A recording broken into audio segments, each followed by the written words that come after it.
Your Excellency, the 11th Panchen Lama, you are young in age, yet deeply respected and loved by Buddhist monastics and believers alike due to your strict adherence to Buddhist precepts and diligent practice. People believe that calligraphic works reflect one's mind, and one of your works says, kindness in mind, kindness in deeds, kindness in practice, kindness in results. All fortunes originate in kindness.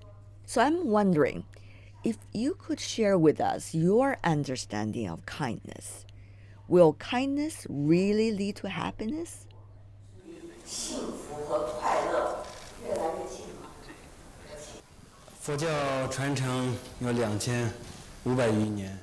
Buddhism has been practiced for more than 2,500 years.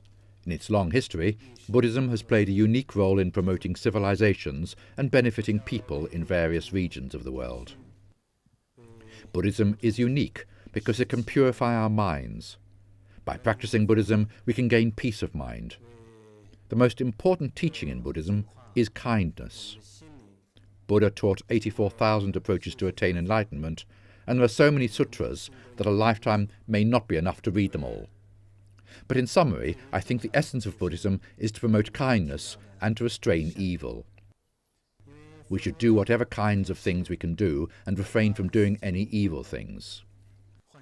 We often say do not do any evil deed, even with the justification that it is a small thing, and do not refrain from doing a good deed on account of its seeming trivial. I think we have the same understanding of kindness in Buddhism, whether it is Tibetan Buddhism or Theravada Buddhism or Han Buddhism. And my understanding is that the fruit of happiness comes from kindness, and the fruit of sufferings is evil.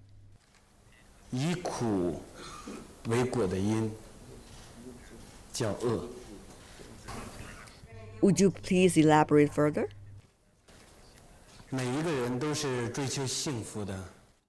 Everyone in the world, even a being as small as an ant, is pursuing happiness. However, our mind is blinded by ignorance and often eroded by three major afflictions: attachment, aversion, and ignorance. As a result, we lose our way. We pursue the things that we think are good, but in fact it will cause the fruit of sufferings. Buddha tells us what is kind and evil. Buddha is like a doctor, and we are like patients, and our illnesses are attachment, aversion, and ignorance. Buddha often offers remedies for our illnesses, but the key to solving our problems lies in ourselves. Buddha is not a creator and cannot change our fate. Buddha is like a doctor and a father pointing us in the right direction. So the key to practicing Buddhism is within ourselves. That's to say, whether you find yourself in happiness or suffering in the future depends on what you're doing now.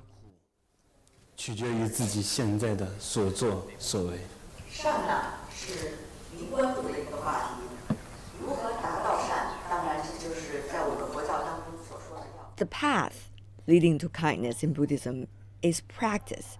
But how do we carry out the practice? The methods in different Buddhist traditions are usually different.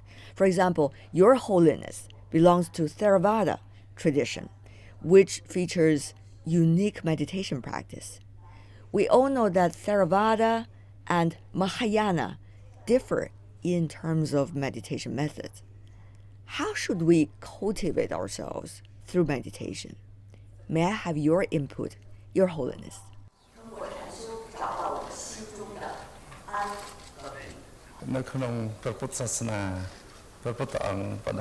In Buddhism, the Buddha taught that all of us should respect and practice meditation. Meditation is the best way to purify our minds and hearts. The mind is the source of everything.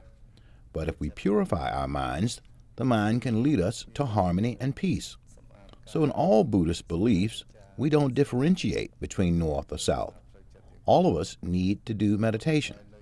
Actually, there are many styles of meditation, but Buddhist leaders each have their own style, so they lead their followers through their individual methods. Meditation is like taking medicine when we fall ill. We can take medicine in the morning, afternoon, and evening. And if we do take that medicine, our minds can be purified. Meditation is the best way to purify the mind and to control greed, anger, and desire. When we practice meditation, it can help us avoid disease and suffering.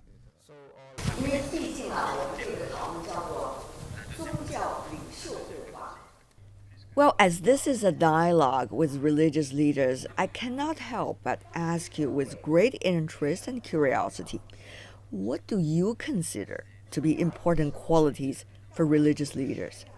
What responsibilities and obligations should a religious leader undertake?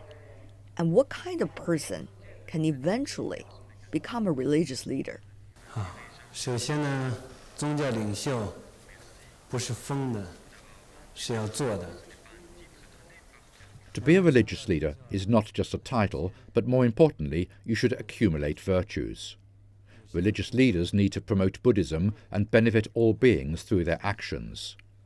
To become a religious leader, you need to be a religious believer first and promote Buddhism. You should study and practice the Dharma diligently and tirelessly.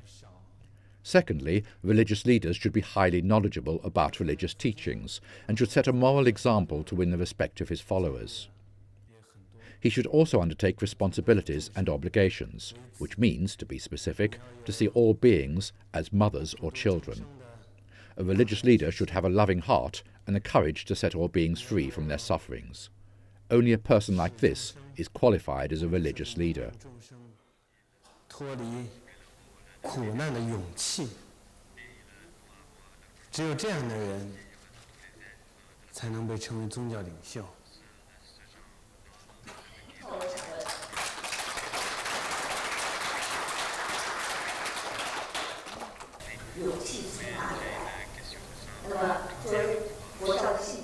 Where does your courage come from?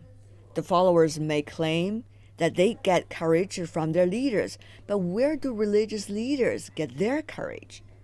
首先说这个勇气呢，是大爱之心，或者说是菩提之心。 Courage comes from a loving heart and the spirit of enlightenment.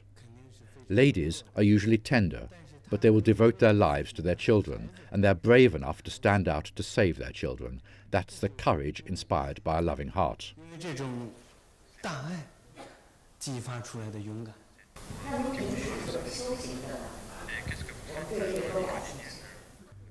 How do you practice Buddhism in your daily life? We're actually fairly interested in this. For example, how long do you engage in sutra study? Apart from that, as the 11th Panchen Lama, what kind of major practice do you perform in your daily life?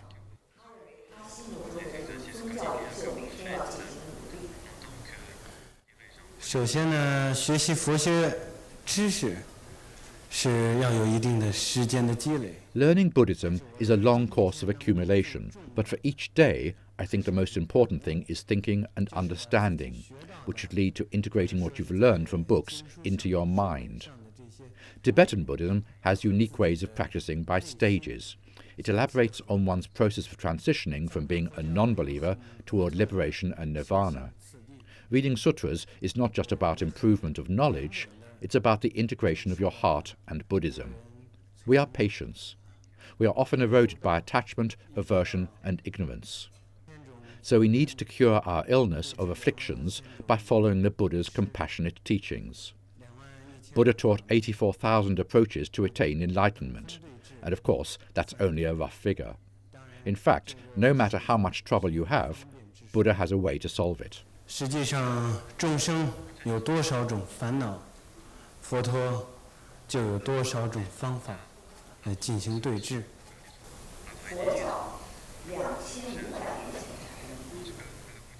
But given the 2,500 years of Buddhism history, many teachings in sutras are about things hundreds and thousands of years ago. Won't the solutions to those problems outdated today? For example, today's people are more interested in our outer space exploration. In that context, will the sutra appear to be outdated? I guess this is a question many friends want to ask. 佛教产生于2500多年前。Yes, Buddhism was born 2,500 years ago. That was during an awakening period for human civilization. There were lots of great thinkers like Aristotle from the West, Confucius from the East, and Shakyamuni Buddha from India. I think the problems they faced and the answers they provided are still relevant today. In terms of Buddhism, as long as the major afflictions in our mind are not eliminated, Buddhism will never be outdated. Once all the afflictions have been removed, then we can say, mission accomplished. 都已经调伏对治完了，可能佛教的任务也就完成了。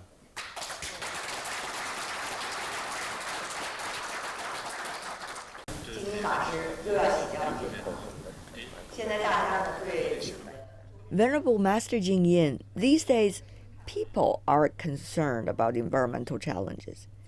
How should we understand the relationship between human beings and nature? What kind of attitude and behaviors should we keep when we are faced with threats due to various pollutants, including haze? What inspirations can we get from Buddhism?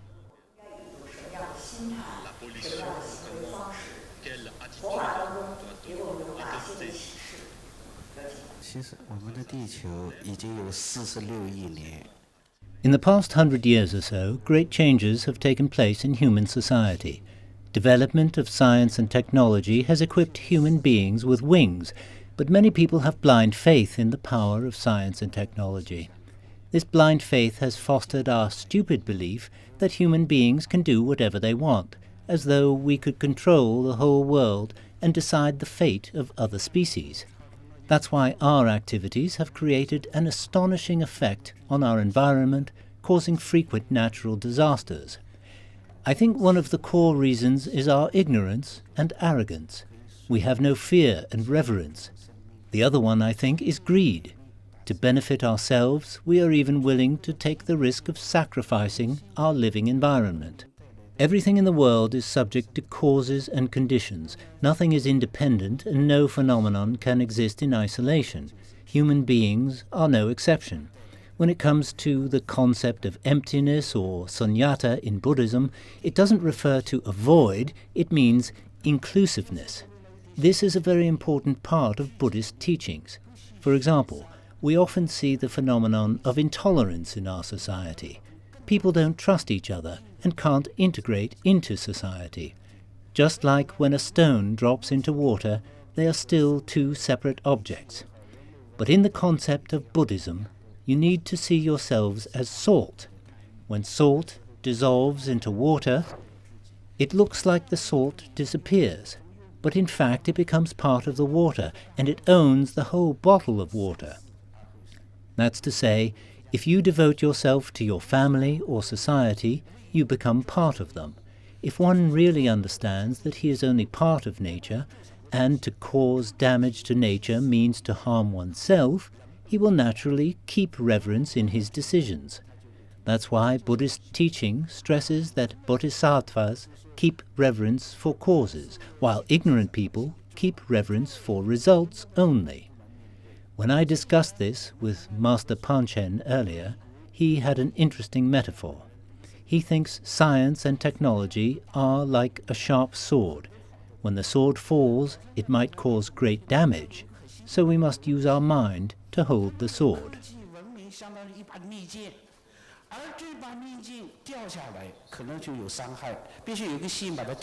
That is a really interesting analogy, I have to say. What exactly do you mean, Master Panchen? 这个我说呢，现在科技是快速发展。 We are living in a time of rapid development of science and technology and a highly developed material civilization. We're in the information era and the world has become a global village. It's brought tremendous convenience to us, but the development model, focusing on materialism solely without adequate respect to spiritual aspects, will have a double-edged sword. While it makes our lives easier, we also see the emergence of weapons of mass destruction, such as nuclear weapons, biological weapons, and chemical weapons. These are all outcomes of material development.